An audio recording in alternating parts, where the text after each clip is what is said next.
Good afternoon, everyone. Thank you for joining us today. The Senate Foreign Relations Subcommittee on the Near East, South Asia, Central Asia, and Counterterrorism will come to order. The ranking member, Senator Rosen, and I, this is our first subcommittee hearing of the 119th Congress, and I'm so grateful to you, Senator Rosen, as well as the committee chair, Risch, and ranking member Shaheen, for working together with us to convene this hearing with such distinguished guests at such an important moment in the history of the Middle East. Before we begin, a bit of housekeeping. For those of you in the audience, we are so glad to have you here. You are very welcome. This is a public hearing, and we appreciate your attendance, but participation is not allowed. And any interruption, is this the tradition of Senate Foreign Relations, any interruption of the proceedings or of the witnesses in any way will result in your immediate removal and being charged, and you will be banned from the committee for a year. So thank you for respecting that rule. Now on to the business of the day. It's been 655 days since Hamas's murderous and barbaric attacks on the people of Israel that changed the Middle East in irreversible ways.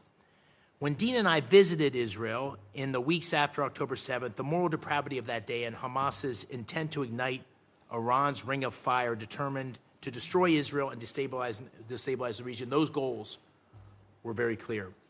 Instead, those dastardly attacks set in motion a chain of events culminating in a strategic blow to Hamas's patron, the Islamic Republic of Iran, and unleashed seismic shifts in the geopolitical landscape unseen in recent memory and which provide enormous opportunity. Israel's brilliant campaign against Hezbollah in August and September of 24 neutralized their senior leadership and destroyed its terror infrastructure, weapons depots, including over 100 anti-aircraft batteries and tens of thousands of missiles and rockets that were aimed at Israeli civilians.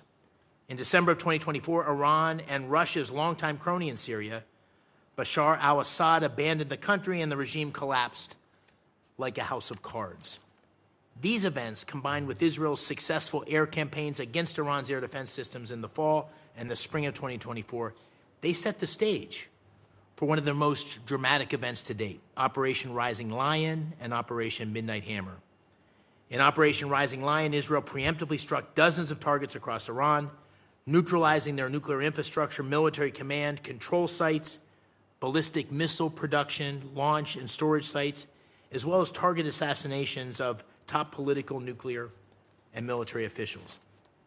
And this conduct was an unparalleled success, with Israel destroying over 40 years of Iranians' military buildup, and set the stage for Operation Midnight Hammer, where President Trump executed a decisive and devastating blow, led by brave American warfighters against 3 of Iran's key nuclear facilities. These strikes secured regional safety, upheld the non-proliferation regime, and reshaped the regional balance of power.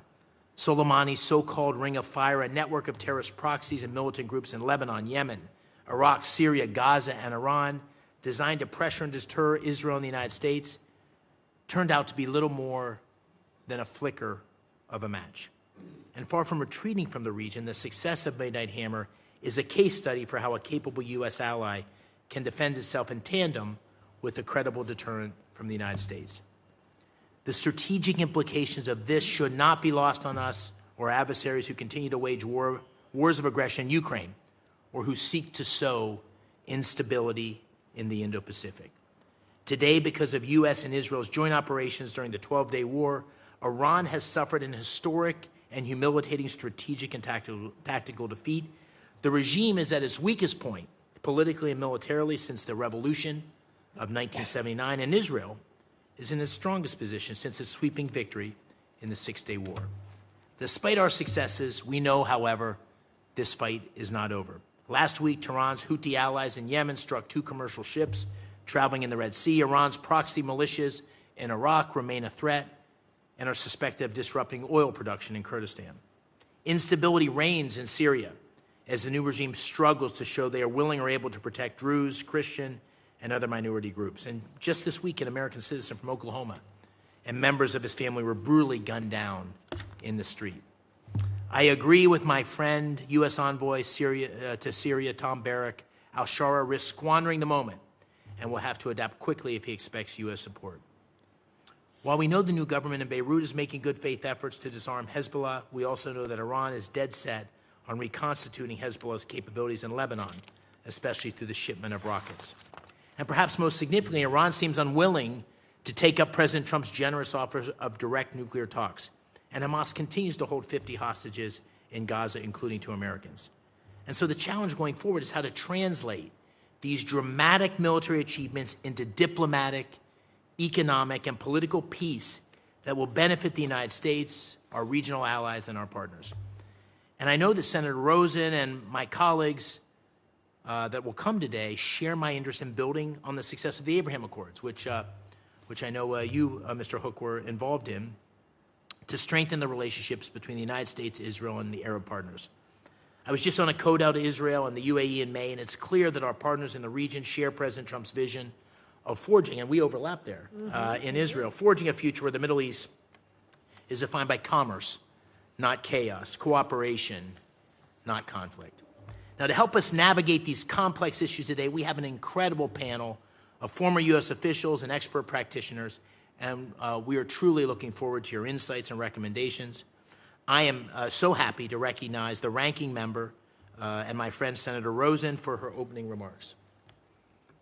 Well, thank you, Chair McCormick, for holding today's important hearings. And like you said, this is the subcommittee's first since you and I were named chair and ranking member, respectively.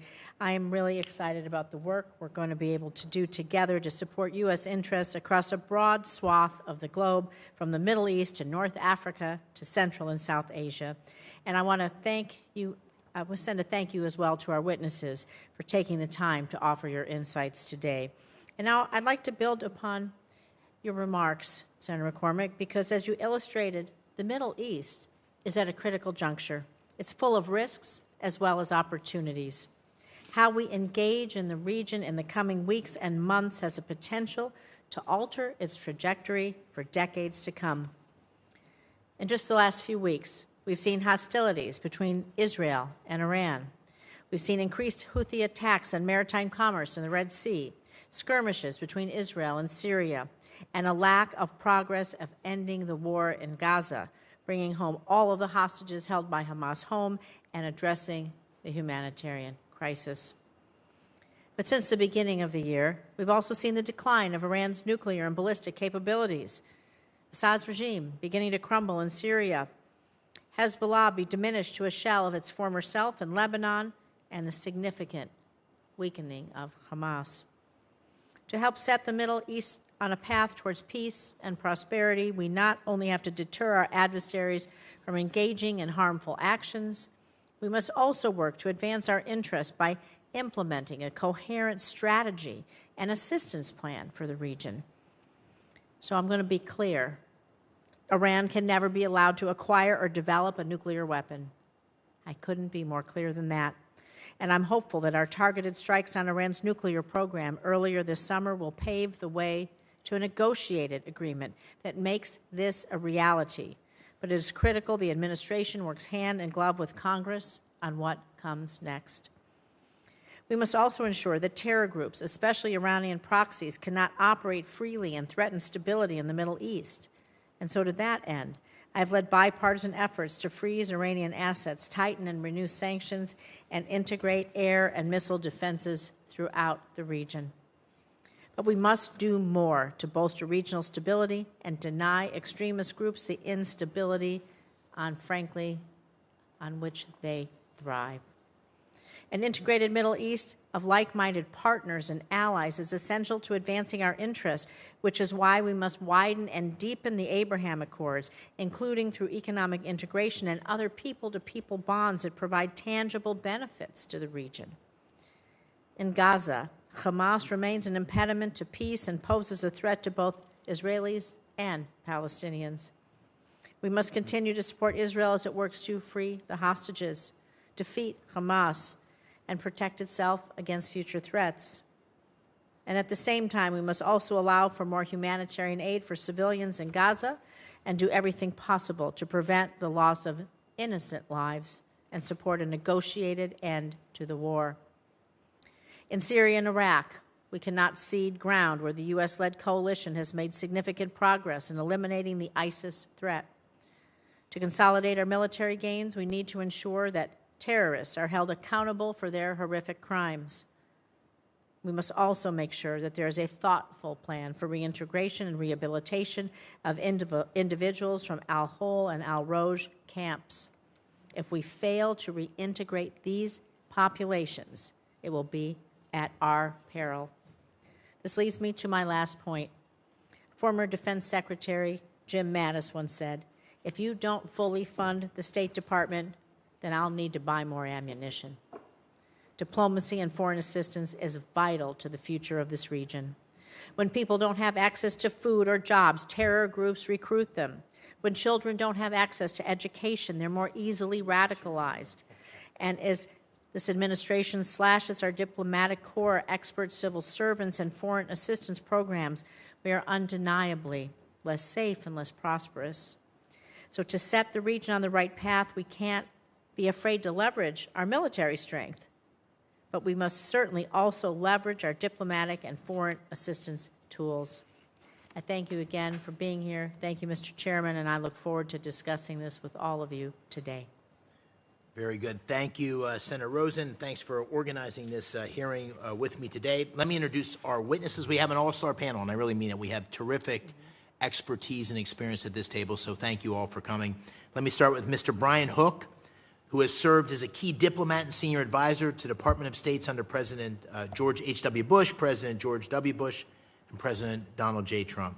During the Trump administration, he served as director of the State Department's policy planning staff and a U.S. Special Representative for Iran, where he was the lead architect of the maximum pressure campaign against Iran. Brian's also a key official in the team that negotiated peace agreements known collectively as the Abraham Accords. He also held a number of senior positions in the Bush administration, including Assistant Secretary of State for International Organizations, Senior Advisor to the U.S. Ambassador to the United Nations, and Special Assistant to the President for Policy. It's nice to have an old friend back before the committee. Thank you, Brian. Great to see you. We also have Ambassador Dan Shapiro, a distinguished diplomat, foreign policy expert with over 2 decades of experience in senior U.S. government positions. Ambassador Shapiro served as President Biden's top Middle East policy official at the Pentagon, as Deputy Assistant Secretary of Defense for the Middle East. He also served as the Department of State Senior Advisor for Regional Integration in the Bureau of Near Eastern Affairs and as Senior Advisor to the Special Envoy for Iran.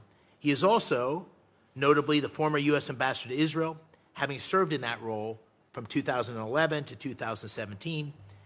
He's had a number of senior roles at the National Security Council and here on Capitol Hill. In addition to his incredible government service, Shapiro was a distinguished fellow at the Atlantic Council, a distinguished visiting fellow at the Institute for National Security Studies in Tel Aviv. Ambassador Shapiro, thank you for being here and welcome back. And last but certainly not least, from the great city of Pittsburgh, Ms. Shelley Culbertson, who is also a neighbor in Squirrel Hill, senior policy researcher at RAND, a nonpartisan research institution.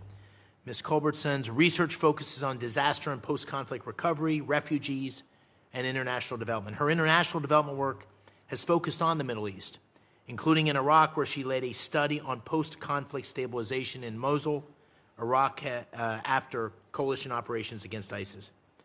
She previously served in the RAND Homeland Security Research Division management team as Associate Director of the Disaster Management Resilience Program, also Director of the Infrastructure, Immigration, and Security Operations Program. So welcome, Shelley. Thank you for being here.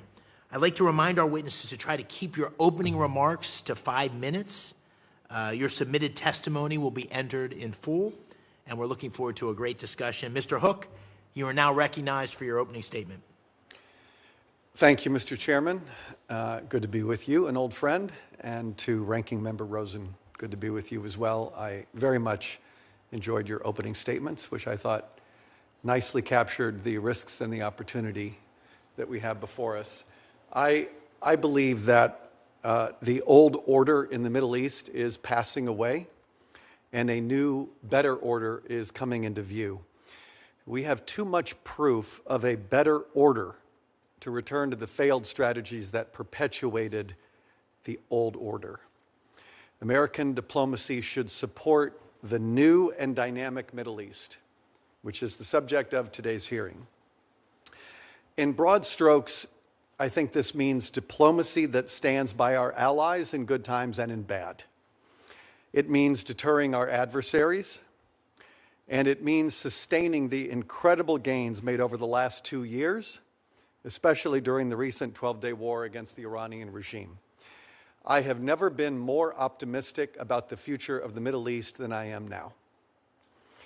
In the aftermath of October 7th, Iran's imperial expansionist project has come undone. The U.S. and Israel are systematically dismantling the architecture of Iran's malign influence. We are no longer managing the nuclear threat, we are resolving it. Unprecedented joint actions against Iran's nuclear facilities, as well as its missile program and its proxies, have changed the balance of power in the region. If we continue the current strategy of deterrence and diplomacy, a new and better Middle East will follow. The United States can help midwife a regional dynamic of sovereign states anchored by Israel and Arab Gulf nations, who together counter extremism, invest in their own citizens, and recognize the right of the Jewish people to live in peace alongside their neighbors. President Trump described this vision in his 2017 Riyadh speech. He deserves great credit for realizing this vision across his first term and into the second term. He recognizes that peace is helped by maintaining escalation dominance, and diplomacy is helped by focusing on common interests with our allies. We should help organize our allies around shared interests. For example, countering Iran's threats to the U.S. and the region, advancing the peace process through the Abraham Accords, and deepening economic and cultural ties. But continued success in the region is not inevitable. American leadership, coupled with burden sharing by our partners, is essential for this vision to become a reality. We should convert the military gains, the recent military gains, into an enduring balance of power that favors America and her regional allies. The U.S. and its partners should continue resisting Iran's expansionist, anti-Semitic designs in the region. We must ensure that Iran's proxy Hamas is uprooted from Gaza. I very much hope that this can be conducted by Israel in a way to maintain support here in the United States, and that Israel will continue to ensure the safe delivery of humanitarian assistance to the Gazans who are suffering under Hamas control. We should ensure that Hezbollah remains degraded in Lebanon. The United States should continue enforcing oil sanctions against Iran, including by implementing the SHIP Act, which I encouraged Congress to pass last year when I testified before this committee. Easing pressure now would allow Iran's oil revenue to fund terrorism and finance the reconstitution of its nuclear program. I want to close by noting that the combined efforts of the United States and Israel against the Iranian regime have deeply weakened an engine of anti-Semitism in the region. Regrettably, this evil is not confined to the Middle East. We hear echoes here at home of the anti-Semitism that animates Iran's regime. It is on college campuses, in online echo chambers, and increasingly in mainstream discourse. It was seen tragically in Pittsburgh in 2018 at the Tree of Life Synagogue, blocks from the home of Senator McCormick. Those who traffic in anti-Semitism often present themselves as bold or provocative contrarians, but they perpetuate an ancient hatred. In every form anti-Semitism takes and in every place it emerges, we must continue to confront it with moral clarity and principled opposition. Thank you. Thank you, Mr. Hook. And Ambassador. Mr. Chairman, Ranking Member Rosen, distinguished members of the subcommittee, thanks for the opportunity to testify at this very timely hearing.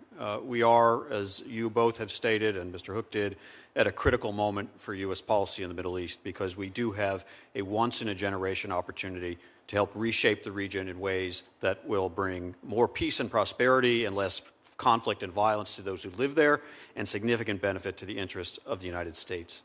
In my opening remarks, I'll make 3 points about the opportunities and risks we face.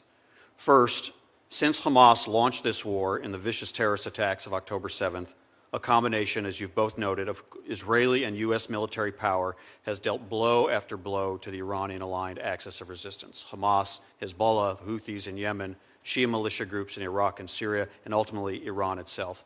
And along the way, Iran's regional partner, the Assad regime, crumbled. All told, Iran, owing to its own miscalculations and aggression, is at its weakest point in decades. President Trump was right to seek a nuclear deal with Iran through diplomacy, but given how close Iran was to a nuclear weapon and its proven willingness to attack Israel directly, I believe a military confrontation was necessary and inevitable. Israeli and U.S. operations caused severe damage to Iran's nuclear facilities. They'll be unusable for a significant period of time, and that's time we can perhaps extend through a range of means. Now, none of this means the threats posed by Iran and its proxies are eliminated, but the significant gains produced by military power now give us the opportunity to use all the tools at our disposal, deterrence, but also diplomacy, to consolidate those gains. Second, we must now prioritize diplomatic tools to advance our regional objectives. In my full statement, I describe a range of initiatives in 3 categories. I'll briefly summarize them.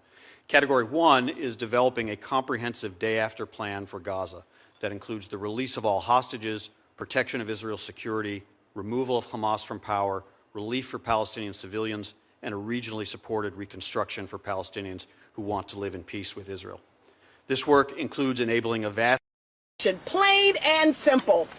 After stripping away health care from millions of Americans, 17 million Americans, to giving tax cuts to the wealthy and the billionaires, Republicans now that they know that they cannot win.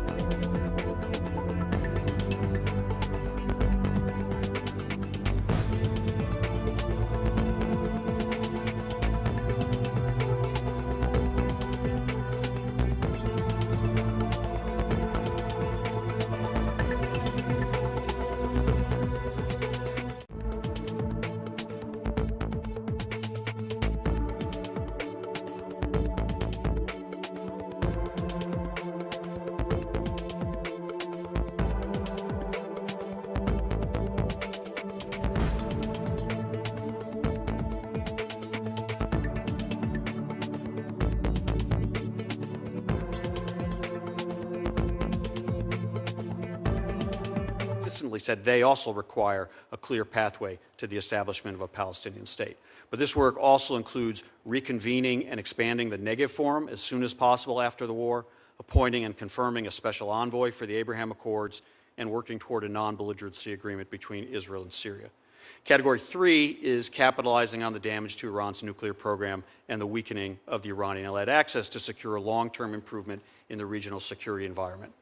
That means seeking renewed negotiations with Iran to sustain the gains of the military strikes, prevent the nuclear program's reconstitution, secure full access for IAEA inspectors, locate and remove Iran's enriched uranium stockpile, assure zero enrichment going forward, and achieve meaningful limits on Iran's ballistic missile inventory.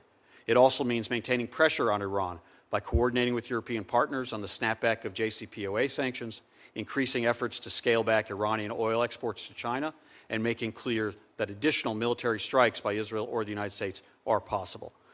We must also prepare for the possibility of internally driven regime change, not as U.S. policy, but as something the Iranian people take into their own hands. But we should be providing appropriate support to the Iranian people now and develop a plan to support a transition so we're not caught flat-footed if the Iranian people do take matters into their own hands.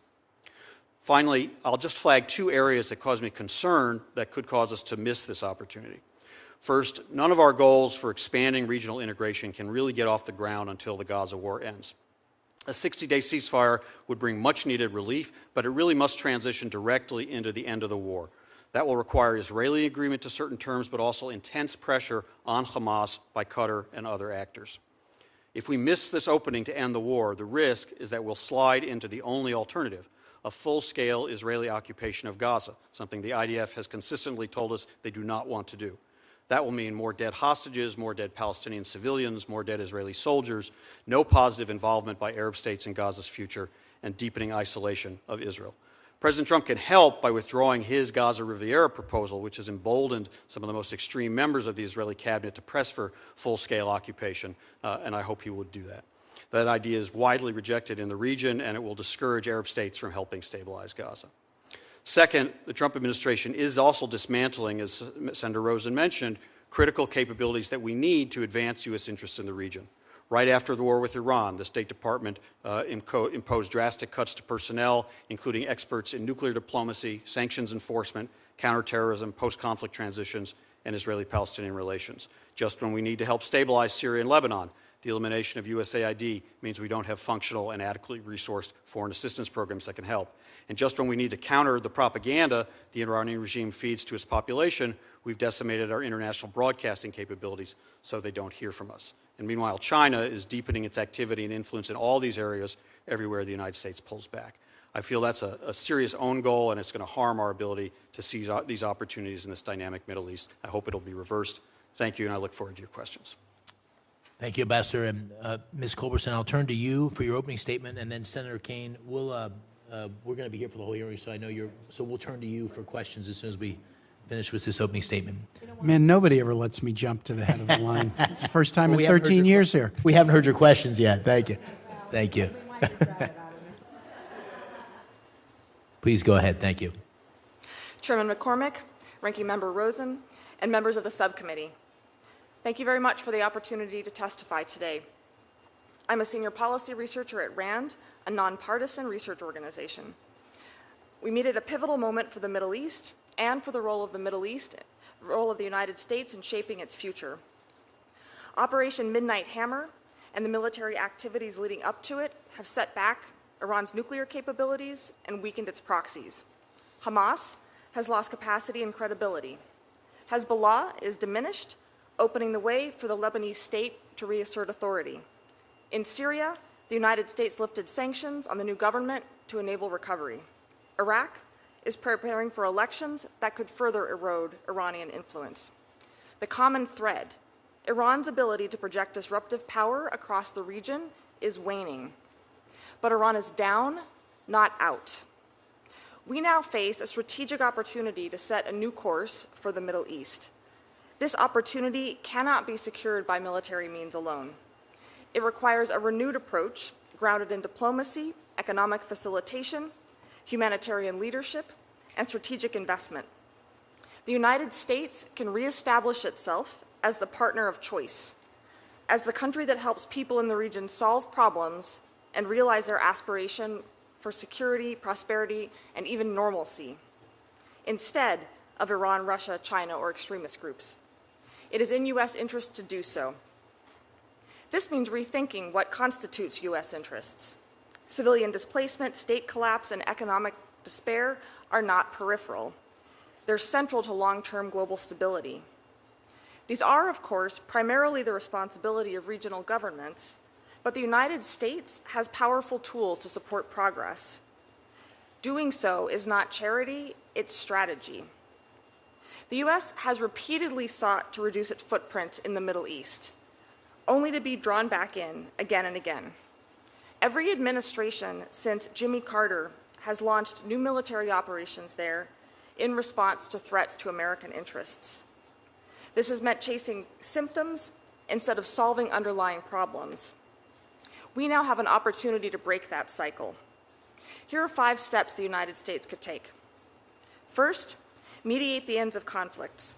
In Gaza, Syria, Lebanon, Yemen, and Libya, conflicts continue to destabilize the region, fuel humanitarian crises, and create vacuums for malign actors. U.S. diplomacy has already shown promise, including through the Abraham Accords. We can build on this by helping to end the war in Gaza, brokering Saudi-Israeli normalization with meaningful provisions for Palestinians, and mediating local disputes in Syria, as we once did successfully in northern Iraq. Second, address long-term humanitarian crises. The Middle East has over 24 million displaced people, many with no realistic path to return home, integrate, or resettle. Displacement on this scale is not just a humanitarian concern, it's a driver of instability. Global refugee systems are broken. New solutions, especially for the 6 million refugees, won't materialize without U.S. leadership. Third, support post-war recovery. To prevent the return of violence, conflict-affected regions need visible, sustained progress: jobs, schools, hospitals, justice systems, and functioning markets. Recovery won't happen fast enough without targeted support. The Marshall Plan succeeded not just because of money, but because it coordinated conditions to restore trade, public finances, and private investment. Fourth, help improve governance and create jobs. High youth unemployment and poor governance were major drivers of the Arab Spring and remain sources of unrest. These are not just internal challenges, they're regional risks. U.S. support for better policing, public services, vocational training, and economic reforms can reduce the appeal of extremism and show that we are a partner in progress. Fifth, focus on strategic priority locations. Iraq, Syria, the West Bank and Gaza, and Lebanon each face serious challenges, but each could become a model of recovery and partnership. A focused effort across them, anchored in civilian tools, can prevent return to war and reinforce U.S. leadership. None of this requires the U.S. to act alone or bear every cost, but we can lead where others cannot. We can align incentives and coordinate allies, multilateral institutions, regional partners, and the private sector. Let me close with two futures. In the first, conflicts grind on, economies remain stagnant, Iran, Russia, and China fill the vacuum, extremist groups like Hamas and ISIS exploit social gaps, refugees flee, and the United States is pulled back in again and again. In the second, the United States steps forward with strategic leadership. We help end wars, we support government in rebuilding, cities recover, youth find work, the region stabilizes, and draws closer to us and our allies. We can choose, at least in part, which future unfolds. We have willing partners. While recovery is the region's responsibility, it's in our own national interest to stand with them. Thank you, and I look forward to your questions. Thank you, Ms. Culbertson. And Senator Kane? Thank you for hosting this hearing. It's really important, and I think I'll hopscotch around a little bit because there's so many different topics. I think it's at the end of this week, maybe the day after tomorrow, that France, Germany, and Britain are going to meet with Iran and Turkey to talk about the imposition of snapback sanctions under the JCPOA for Iran's bad activity. I view that as a positive that these three European nations are considering the imposition of snapback sanctions. Would you generally agree with that? Senator, I do agree. I think it's very important that leverage be used to try to move Iran in the direction we need them to go, which is to relinquish their highly enriched uranium and their any residual enrichment capability. I believe those meetings are coordinated between the Europeans and Secretary Rubio, as they really need to be, because the Europeans are the ones who hold that key, and that needs to be a partnership.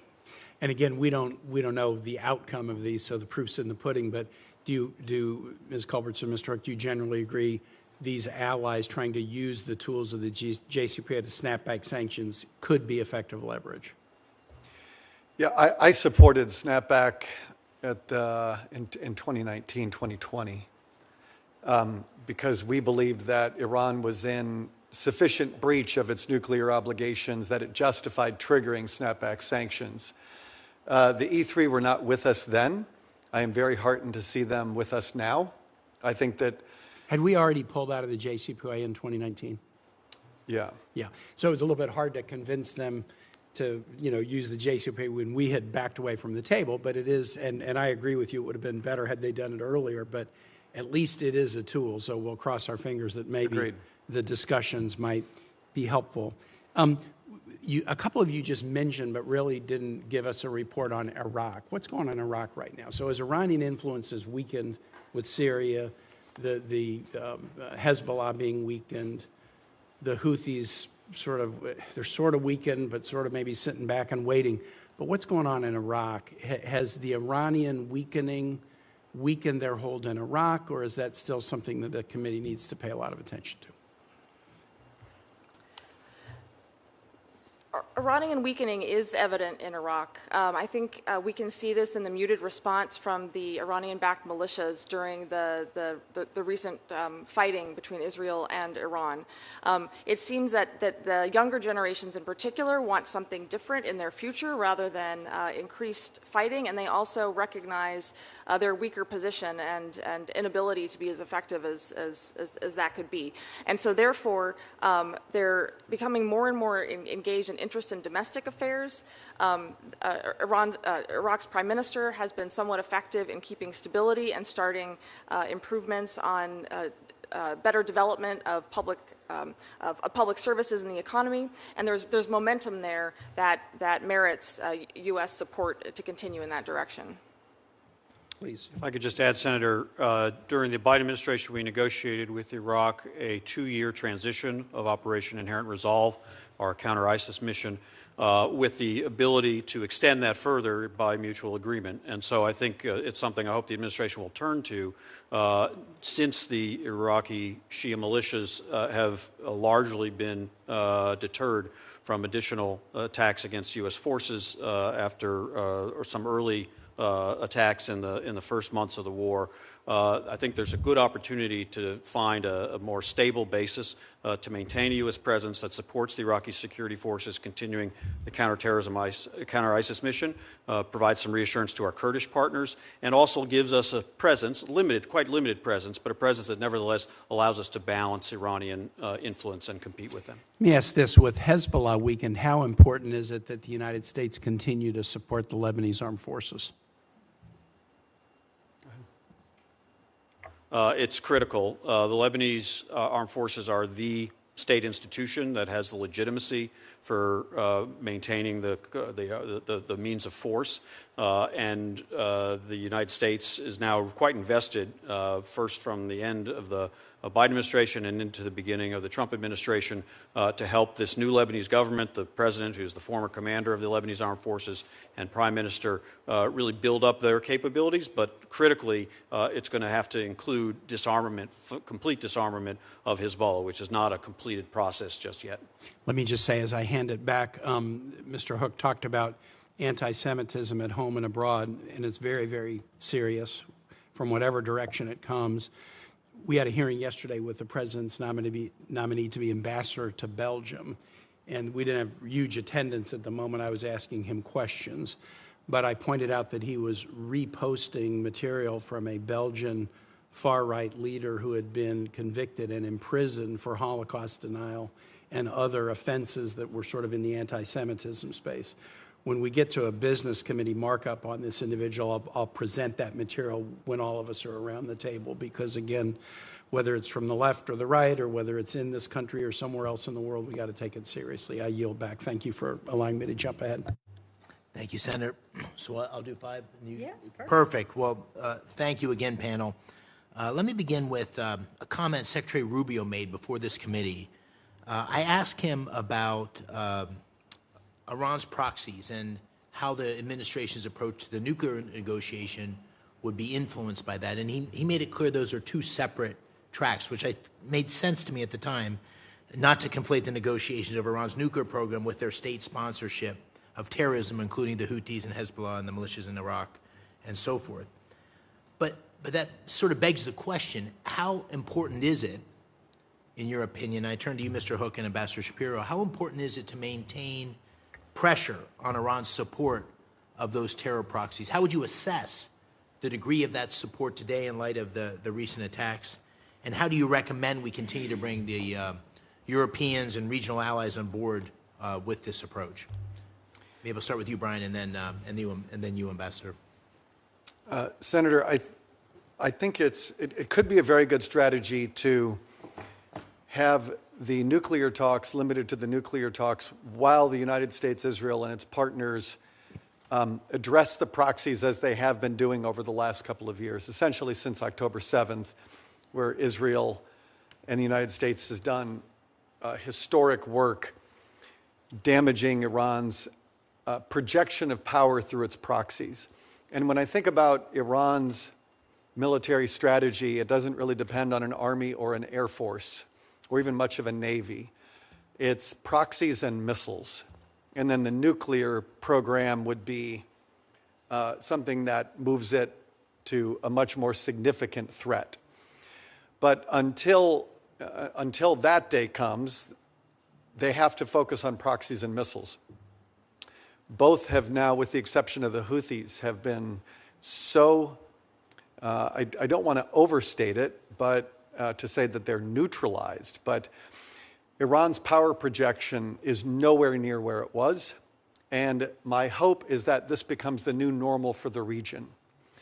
And that you have this strong, I think the Abraham Accords, it originally, a lot of the work was around the UAE and other Gulf countries working with Israel to counter a common threat of Iran.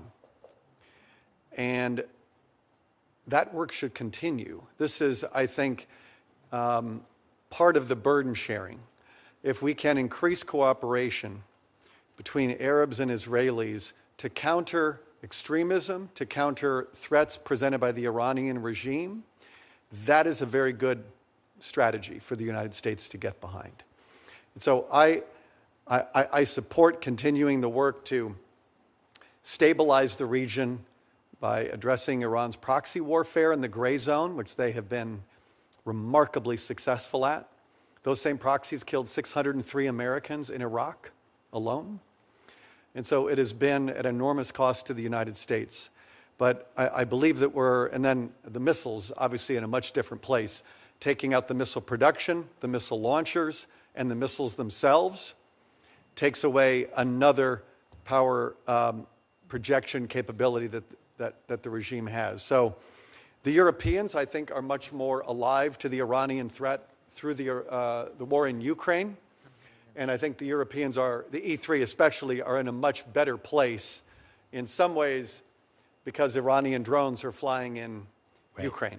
Thank you. Mr. Ambassador, I'm sorry, you only have about a minute before I turn to the next question. Sure. But please. Well, I agree very much with what Mr. Hook had to say, but I'll just add, Iran remains motivated to try to rearm these proxies. It's going to be very difficult for them initially, but they will look for those openings. If there is chaos in Syria, they will try to find their way between the cracks. They will try to restore.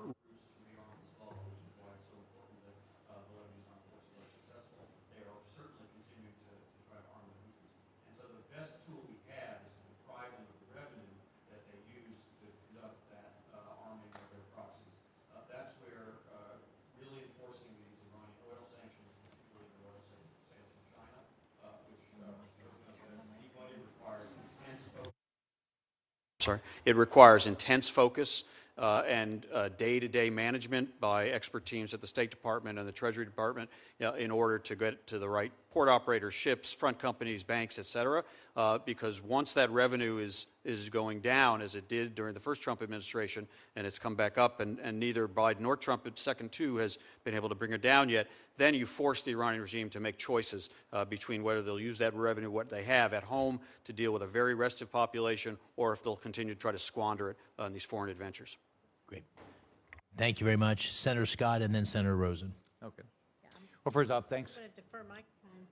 So You're very nice. to do that in our subcommittee, and people make the time to come, so we have to be there till the end. Well, first off, thanks both of you for hosting this.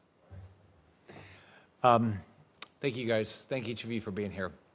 President Trump is the most pro-Israel, pro-peace president of our lifetime and has made all the difference in the Middle East, which is why I'm glad we're having this important discussion how we can protect American interests throughout the region as we continue to stand with our great friend and ally, Israel. Over the years, Israel and the Jewish people have faced countless obstacles in unimaginable persecution. If you look at what happened on October 7th, when Iran-backed Hamas terrorists brutally murdered and kidnapped Americans and Israelis. I think all of us have met with families. They're still being held hostage, and it's pretty heartbreaking. Every day these hostages are held is another reminder why we must continue to stand with our good friend Israel, our one true democratic ally in the Middle East. Mr. Hook, with this and your experience as your special representative for Iran in mind, how important is it that America stands with Israel in countering Iranian aggression? I think it's indispensable. It's absolutely indispensable for us to, as I was saying earlier, there is a favorable balance of power now in the Middle East, and the Iranian regime is facing its worst crisis in its 45-year history. As Chairman McCormick was saying, the challenge now is how do we translate the military gains into political wins, into an enduring sort of greater peace? I think a lot of that comes through Saudi normalization and helping to bring an end to the Arab-Israeli conflict. You can do it through obviously working with the Palestinians. You know, Jared Kushner put out a very credible and good peace plan in the first term. That created, I think, an opening when the PA walked away from the table for the Emiratis to come to the table. And then we had our first Abraham Accord, and then Bahrain and Sudan and Morocco. I think that should continue. And I think that it'll be very good for Israel.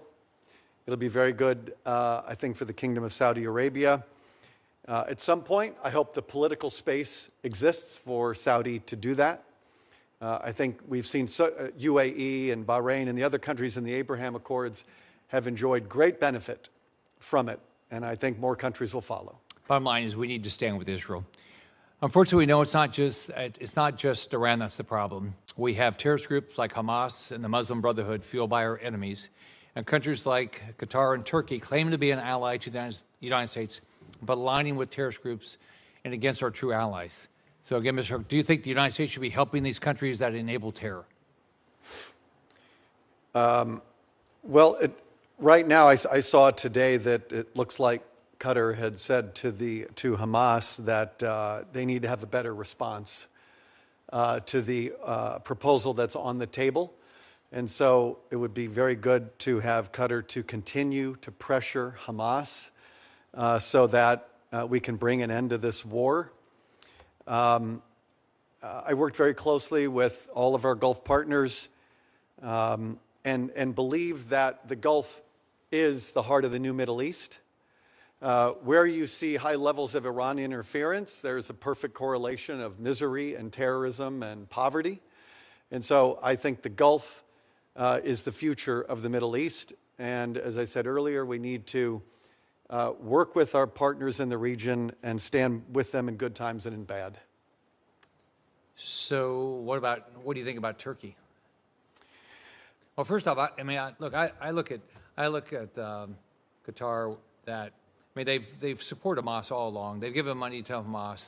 They have the Hamas leaders in their country. They live in luxury, and they don't put you can't see any pressure to bring these hostages home. It's disappointing. And in Turkey's, it doesn't seem like they're much better. Turkey is always complicated. We had, obviously, our bilateral issues with them when I served in the first term. With the fall of Assad, obviously that was a win for Turkey to expand its influence, which could very much, come at cost for the Kurds. And so, from everything I see, there's a lot of effort to try to work through these bilateral issues in the second term of the Trump administration. Thank you, Chairman. And thank you again for letting me go. Thanks, Jackie. Senator Rosen. Well, as protocol goes, we always defer to the chair of ranking member, so I have to be here till 4. So we appreciate that everyone comes to this important subcommittee, and happy to take my questions before we gavel. So, Senator Shapiro, please. Thank you very much, Senator Rosen and Chair McCormick. Thank you both for holding this hearing, and thank you to each of our witnesses for testifying. I think it's fair to say that there's general bipartisan agreement on this committee, and I think probably in Congress, that a stable Syria is in the best interests of the United States. So as you're thinking about what we should be doing in Syria, what are the resources that are needed to bring greater stability there, and what security guarantees are needed and that the United States could be helpful with? And I will throw it open to whoever would like to answer.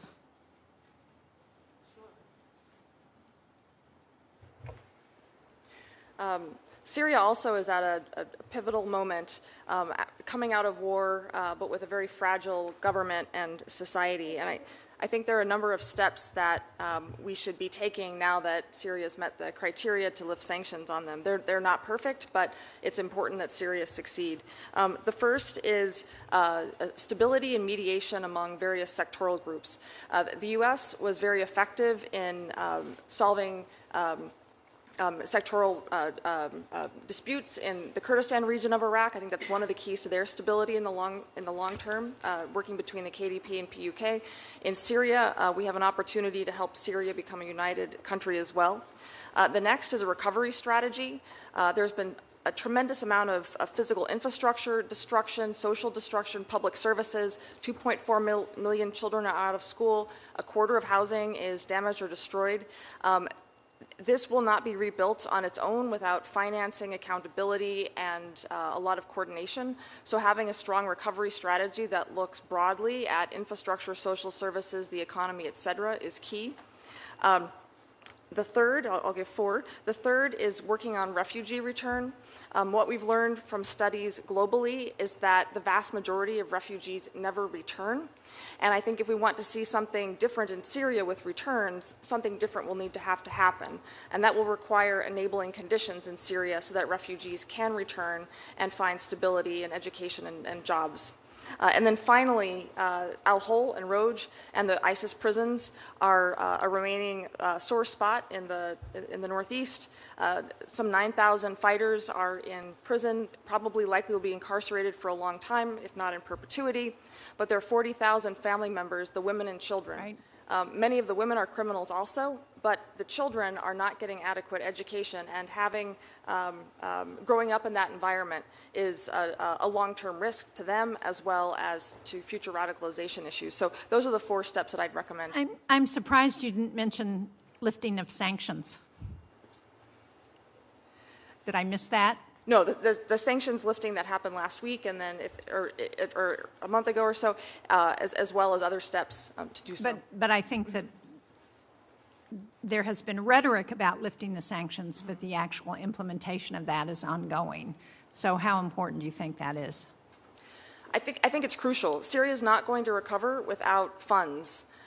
They need to rebuild buildings, and that costs money, and that money has to go through banks.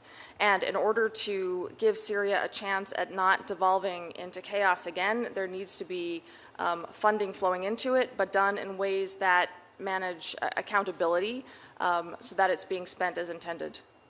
And how challenging is the continued bombing from Israel into Syria in terms of preventing the ability of the country to come together? I think all of the violence, the intersectoral violence with neighboring countries, et cetera, is putting Syria in a very delicate spot. It could devolve back into civil war and stay that way for a long time, or it could weather it and go forward. And I think a lot of that depends on U.S. leadership and making sure that some of these conditions are in place, including internal stability, relations with neighbors, recovery, and helping the refugees return. Thank you. Last week, the minority on this committee released this report on China, The Price of Retreat, and it addresses policies that have been put in place since the Trump administration came into office at the beginning of the year. And it talks about ceding ground to China. In the Middle East, we know that Huawei is developing 5G networks in Kuwait, Egypt, and that China has held its first ever joint military drills over Egyptian pyramids. It also serves as an intermediary for dual-use products used by Houthis for their drones. So what does China want in the Middle East? Again, Ambassador Shapiro. Sure. Thank you, Senator.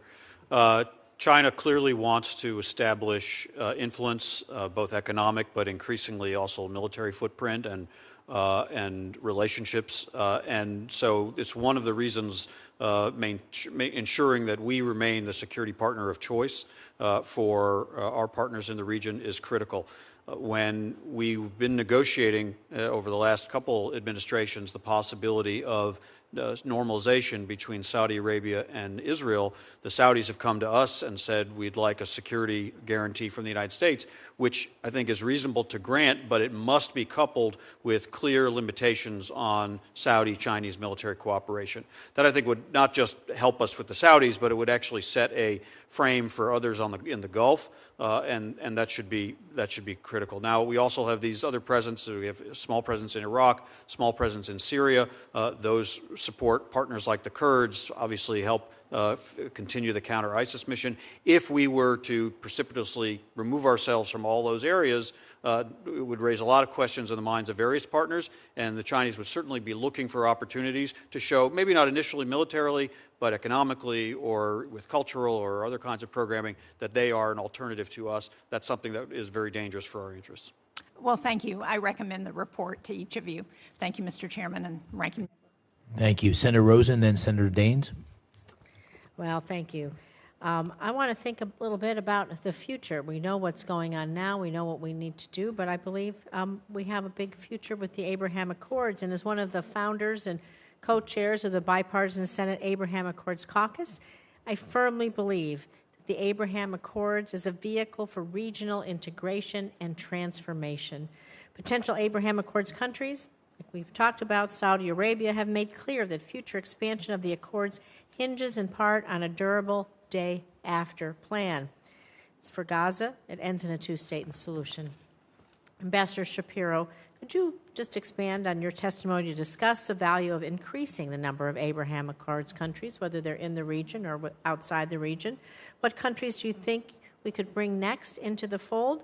And the impact of the day after in Gaza and the West Bank by increasing regional integration and enhancing Israeli security? Thank you, Senator. The Abraham Accords, I want to repeat, were one of the great achievements of the first Trump administration, really of modern Middle East history. They fortunately did not recede, but also sort of stalled during the war. Negotiations continued all through the war with the Saudis on a normalization agreement, and I believe they continue to this day in the second Trump administration. I don't think the Saudis are likely to come to that agreement until the war in Gaza is over. And they have said, the Crown Prince and other Saudi officials repeatedly, they would like to know that there is a pathway to a future Palestinian state. That can be defined lots of ways, but that should be part of this. But I do think their indications that as long as their public and other Arab publics are seeing the scenes of combat and hunger and deprivation out of Gaza, even though they put as much of the blame on Hamas as anybody does, it doesn't create the political context for them to move forward. But we shouldn't just focus on the Saudis. I mentioned the Negev Forum, which has sort of gotten lost in the story. Negev Forum is amazing. I used to chair I used to be the U.S. chair of the steering committee of the Negev Forum, which is the U.S., Israel, UAE, Morocco, Bahrain, and Egypt. And so as soon as possible, coming out of the war, we need to reconvene that group and show that this is a multilateral organization that can drive the benefits of regional integration and normalization to their citizens with the working groups on water, on health, on education, on tourism, and the like.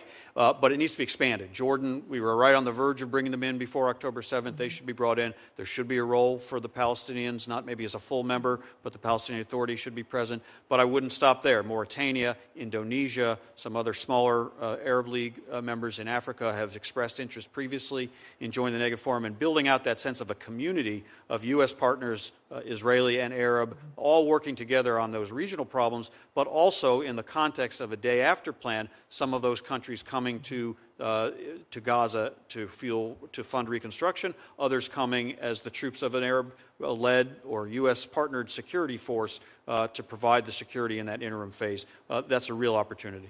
Yeah, as been to the Abraham Accords countries multiple times and multiple trips to the region, everyone discussed the possibilities and the all the things that we could do based on the Negev Forum in so many of those areas, water, energy, transportation, cybersecurity, education, and, well, even tourism, right? And so I really look forward to that. I have just a minute left. I'm going to just ask you, Ambassador Shapiro, about the U.S.-Israel Memo of Understanding. You highlighted in your testimony the current 10-year MOU between the U.S. and Israel key part of our bilateral relationship. The current MOU underscores our long-term security commitment to Israel, facilitates robust military-to-military cooperation, and provides Israel with the platforms and systems it needs to maintain its qualitative military edge. The MOU expires in 2028.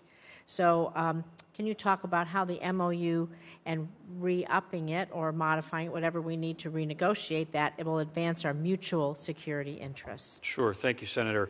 It obviously remains a U.S. interest that Israel be able to defend itself. We've seen the kinds of threats they've faced from multiple fronts. And as an ally that brings major capability to deter and defeat common adversaries, this obviously serves American interests as well. Now, it is important to start that process now so that if an agreement can be reached, let's say a year from now, that's 2 years before the expiration of the current MOU, that means you don't have a gap in the acquisitions necessary. But there needs to be a full analysis done as part of that negotiation of the threats really of the next 2 decades, because that's when this MOU, what it produces, will actually bear its fruit. We didn't, when we negotiated the one from 2016, fully anticipate the drone threat that has emerged. Clearly, a major part of this is going to need to be refurbishing and replenishing and upgrading Israel's already excellent missile and air and missile defense, Arrow and David Sling and Iron Dome, and now Iron Beam. But we see the proliferation of those threats, so that's going to need to be rethought. And there are opportunities to think about how Israel, as now a partner to a number of these other Arab states that it has normalized relations with, and we hope there will be more of that, under the umbrella of CENTCOM's convening ability, can actually maximize, get more bang for its buck as the leading partner, but together with others that they are interoperable with, that they train with, that they share radar and other data with. That's something that could also be countenanced and embedded within the MOU discussions. Thank you. Thank you. Senator Daines. Thanks, Chair McCormick. A few weeks ago, I made a swing through the Caucasus. This is a question for Ambassador Shapiro. I had the privilege to meet with President Aliyev. We had a very productive conversation. I think one of the undertold stories of what's happening certainly in that region of the world is what they've done to support Israel in terms of energy resources. I also had a chance to meet with the Israeli ambassador to Azerbaijan, Ambassador George Deek. It was a unique opportunity to explore the long-standing diplomatic ties between Azerbaijan and Israel, a relationship that only looks to grow stronger with the announcement of the SOCAR oil deal, which I think is going to help diversify the Israeli energy opportunities. Ambassador Shapiro, do you believe that Azerbaijan's relationship with Israel, which I think is an undertold story, might stand as an opportunity for other Islamic nations to expand diplomatic ties and work to normalize relations? Thank you, Senator. I do. I think this relationship, as you said, is sort of underappreciated. Sometimes people would say, how can we expand the Abraham Accords? Maybe Azerbaijan. Azerbaijan has had diplomatic relations with Israel for many years, but it's one of the leading Muslim countries that has done that long before the Abraham Accords came on the scene. And because of their proximity to the region and even to the threats Israel faces from Iran, they've been a security partner. Because of their energy resources, they're an energy partner. Because of their Muslim population, they have And I might add with that is it's the only country in the world that borders Russia and Iran. So very strategic. Their strategic importance is really impossible to deny, but they also have that sort of cultural convening capability and able to build bridges to strengthen Israel's relations with other Arab and Muslim countries, including some in South Asia or Central Asia, which already have relations, but not as deep and as rich as Azerbaijan's. But as we've thought about ways of broadening those regional convenings to really have the sense of an European Union or an ASEAN-style organization or gathering of countries in the Middle East, Azerbaijan most certainly should take part in something like that. I think Brzezinski described Central Asia as the wine bottle and Azerbaijan as the cork.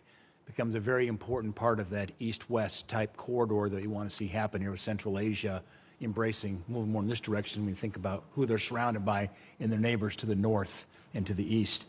Mr. Shapiro, in your testimony, you also laid out several things that have changed over the last 7 to 10 years regarding Iran's nuclear production and weapons delivery capabilities. I'd argue that Iran's intent is and has always been, regarding the nuclear capabilities, to create a nuclear weapon. If they were trying to create peaceful nuclear operations, why are they doing it way underground, why it took the B-2s to destroy that versus something on the surface? So I think we've settled that question. I think under the Obama administration, we had a big fight up here on Capitol Hill. What's Iran's intent? And I think we've been vindicated in terms of it was to build a nuclear warhead. Looking at their current capabilities, behavior, and rhetoric, do you believe that the U.S. should be concerned about their space program? Just in the last 24 hours, there have been news reports about the Iranians launching a rocket here for their satellite program. They're saying it's for peaceful purposes. As somebody who's from a state that's a third of our ICBMs, I think differently perhaps around the importance of space is to deliver an ICBM. Do you think their space program is a means for perfecting an intercontinental weapons system? Senator, I'm not expert in the technology, but I do understand that there's not a huge difference between a space launch vehicle and an ICBM. And if you're able to master one technology, it's quite applicable to the other. What we clearly know about Iran, and of course we knew this in 2015 when the JCPOA was signed, and we knew it in 2018 when the U.S. withdrew from the JCPOA, is that Iran has unbridled hostility. They express it openly. It's their ideology. It's the kind of organizing principle of the regime toward Israel, which they've called for its destruction, toward the United States.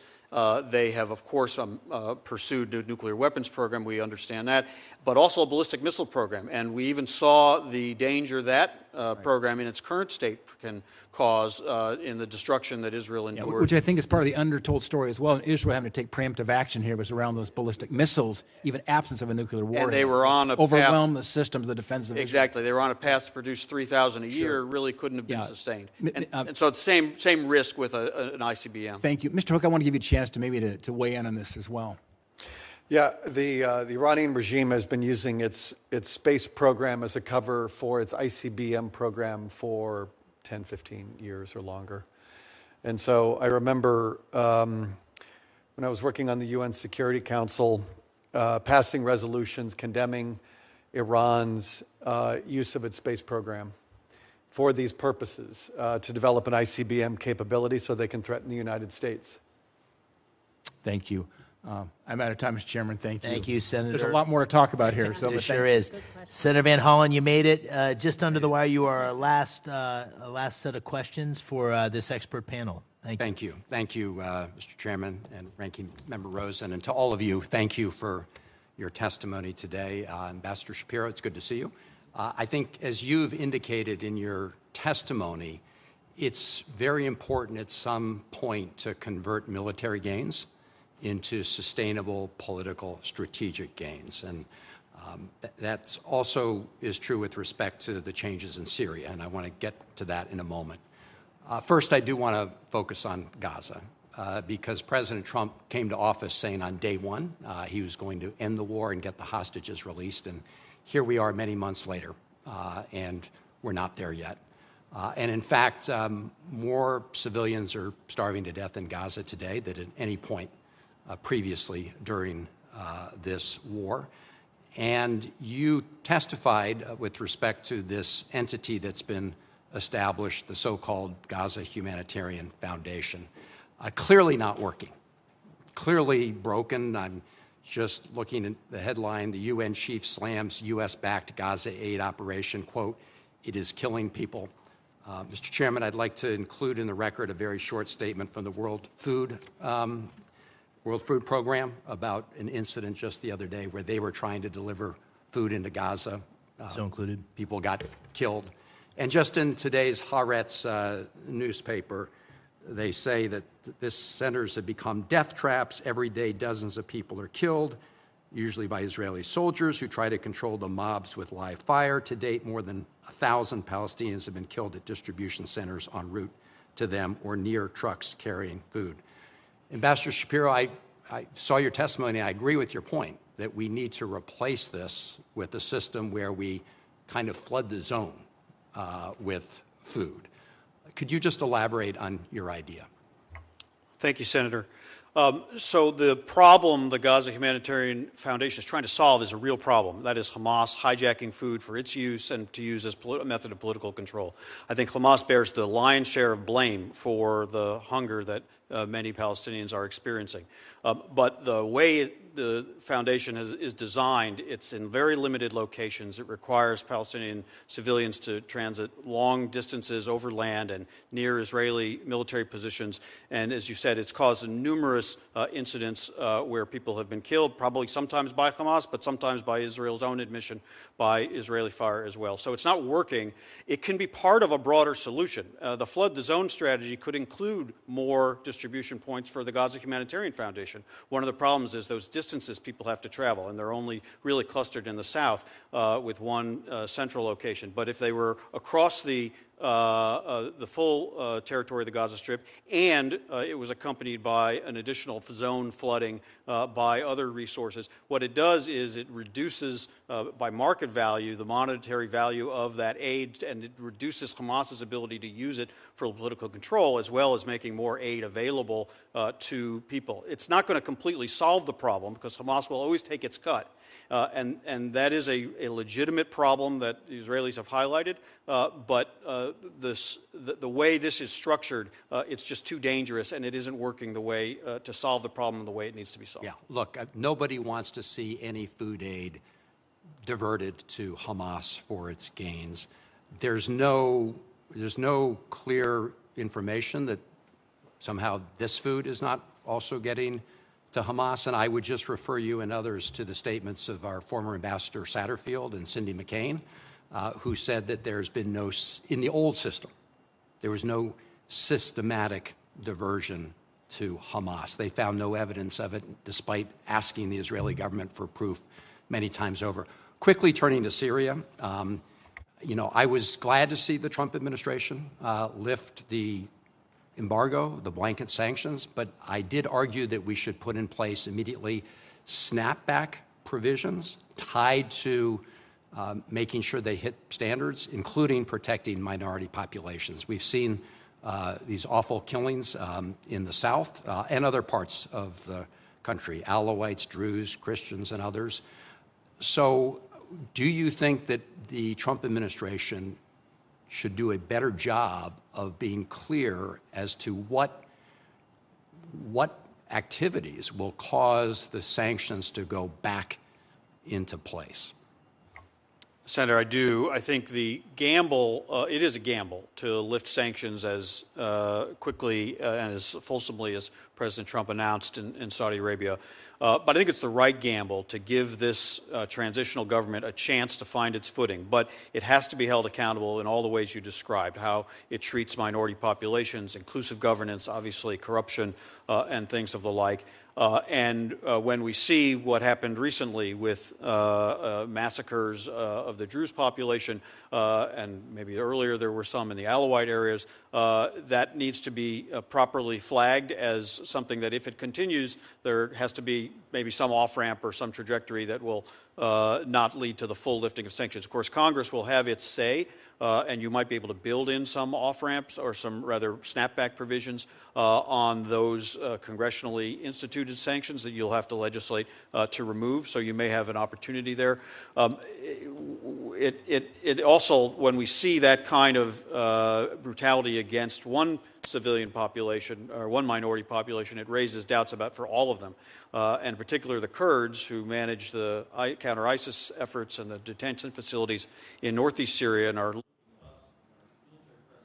to help sustain them. Their willingness to take that next step toward peaceful reintegration into Syrian national institutions will clearly be up for grabs and maybe not be able to happen if the Syrian central government is not living up to those commitments. So I do think it should be very clear what our expectations are, and there should be some conditionality for the full implementation of the lifting of sanctions. Thank you, and I appreciate your bringing up the Syrian Kurds who have been our allies in the fight against ISIS, and we need to keep our commitments to them. Thank you, Mr. Chairman. Thank you, Senator. Thank you to our star guest. I'm going to step away and give the gavel here to the ranking member. I want to thank you for your participation. She has a couple more questions. We're grateful for you to be here. I think a very good discussion. Thanks to the committee staff for making it happen, too. Thank you. Thank you, Mr. Chairman. We've had such great participation today, so we slated for an hour, and I just have two more things I want to ask, so I figure I will stay and close out the hearing. So if you indulge me, I just want to actually this is just a statement for the record. I agree with the panel and my fellow senators that we have to have strong diplomatic engagement. It's more pressing now with Iran in order to build upon the military success we've had to ensure Iran never develops or acquires a nuclear weapon. And of course, as Senator Daines talked about, we have to watch what they're doing in space, because we know space is an integral warfighting domain. Well, real space and cyberspace, but those are that's for another hearing. I want to ask two things. One is they're both to Ms. Culbertson. One is about the Iraq reintegration program, and the other is about Gaza reconstruction. So I recently returned from a trip to Iraq. I was in Erbil and Baghdad. I was struck by the complex integration challenges that's facing the state. A large number of internally displaced persons still residing in the Kurdish parts of the country, also tens of thousands of repatriated individuals from the Syrian camps. So, Ms. Culbertson, after you followed Iraq through your career, you're an expert in migration and refugees. Can you talk about the importance of thoughtful reintegration of these populations and how we can use that thoughtful reintegration so extremist groups don't take advantage of these populations if they're not provided life-saving care?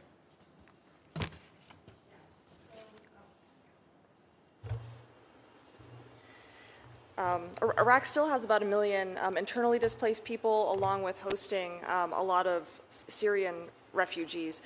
What we've found in a number of our studies is that it's very difficult for host countries in the Middle East to absorb the refugee populations that they have. And some of that is based on policy. So a couple of the policies are not allowing refugees to fully participate in labor markets. There's not enough aid to go around, so not being able to work and have jobs then puts these people in a bind and leads to a lot of poverty. The Kurdistan region of Iraq is one of the few places that actually allows the refugees and the IDPs to work, but its economy is pretty constrained, and they have not been able to do so as much. So for refugees to integrate into the Kurdistan region of Iraq, the issue there is largely economic rather than policy. To help Syrian refugees return, as mentioned, in our studies, when we've looked at global refugee situations, the vast majority of refugees don't return. On average, 10 years after the end of a conflict, only about 30% of refugees have returned. And so a lot of this is because the conditions in the source country are not sufficient for them to voluntarily want to go back. And those are some of the conditions that we've talked about here, which are needing to have stability and not being afraid of violence upon return. In Syria, about a quarter of housing was destroyed, and then among abandoned housing, squatters moved in. So if refugees want to return, there's no place for them to live. The schools are not sufficient to absorb large numbers of people. The labor market can't either. So the United Nations is anticipating 1 million or 2 returnees over the next year. I think this number would be very hard to attain without having additional activities to make Syria stable and a place where refugees can go and stay and see that they will have a stable, safe life. Thank you. And actually, I'm going to ask everyone really quickly for this is my last question, because we all know that we need to see the release of the hostages. We all know that we need to have humanitarian aid come in and help the people in Gaza, and we all hope for the day after. So if you would just briefly, each one, tell me what you think the most important thing is that we can do to begin that process, what you might recommend, and I will just finish out the hearing with that, because I think that's the most pressing topic on the minds of so many right now. Ms. Culbertson, we'll start with you. Sure. There are a lot of needs for the Gaza day after. The first one that always comes up is security. I'll let my co-panelists speak to that. A huge issue is the level of destruction and where Gazans can live. Assuming the vast majority of Gazans stay in Gaza, which is, I think, fairly well agreed upon, 70% of housing is damaged or destroyed, and we did a study on how can Gazans stay in Gaza and where can they live. And what we found is that a couple things. First, that the damage is not it's not universal. There are neighborhoods that can be rehabilitated, and so investing in those. In a method we're calling incremental urbanism. Second is developing a new type of camp. What we've also found is that once our camps are set up, they tend to last forever in perpetuity and in the initial ways that the street and block structure that they were set up. So develop better camps. It will be years before Gaza can be fully reconstructed, and so the camps set up now will be long-term homes for some people, so make them better. And then third is allowing, raising and reconstruction and development of new neighborhoods. And there is open land in Gaza. So I think a key recommendation is once the security and Hamas questions are settled, come up with a Gaza-wide plan for where and how people can live. And we think that there are evidence-based ways of providing for those. Thank you.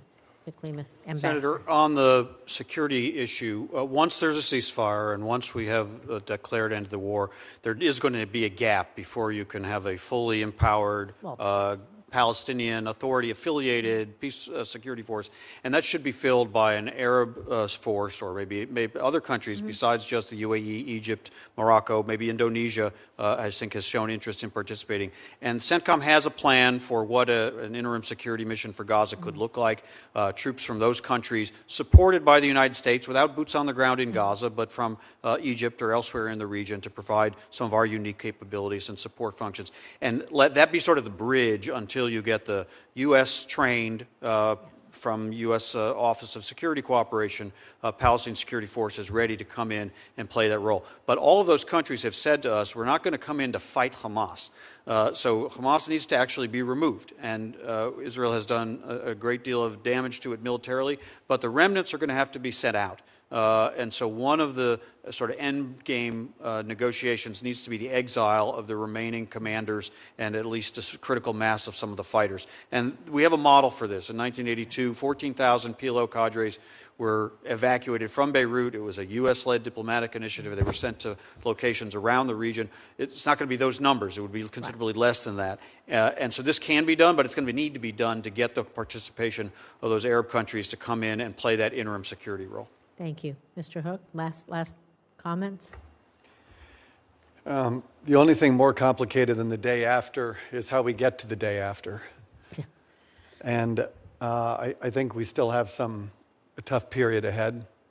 If Hamas were to lay down its arms, there would be peace.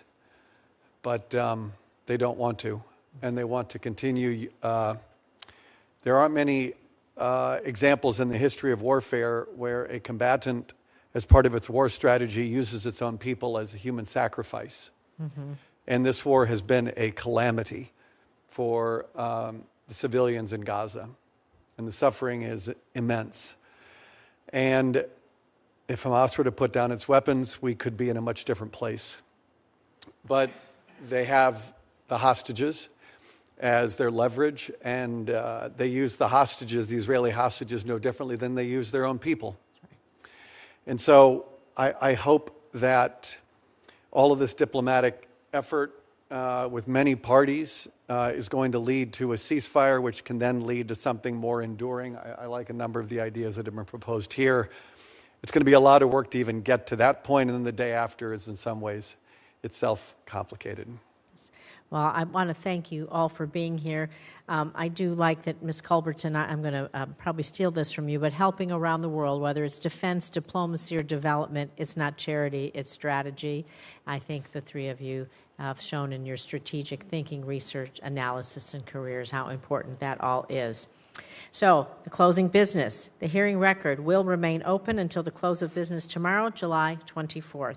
We would ask the witnesses to respond to any questions submitted for the record as quickly as possible with your response, and it will be included in the record. And I thank you again for joining us and your work, and the subcommittee is now adjourned.